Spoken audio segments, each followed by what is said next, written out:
Noh, et kui nii kaugel juba tulla, siis on ju, ma võin ju neid riisiterasse siin vaadata, on ju, et kell on vahepeal juba 7 saanud, on ju. Ja tundub, et see ilus aeg hakkab läbi saama, mis on kuskil kella 5-7, kus saab hingata. Ja veel on alla 30 kraadi ja päike väga ei kõrveta.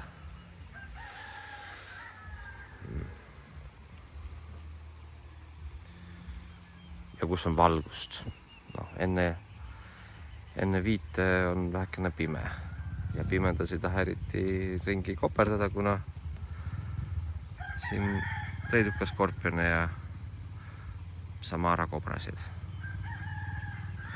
kes pidi 2 meetri pikkused olema ja käevarre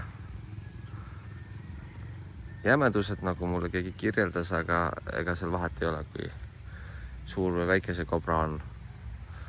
Peale ma tal ikka kogemata assuda ei tahaks. Ja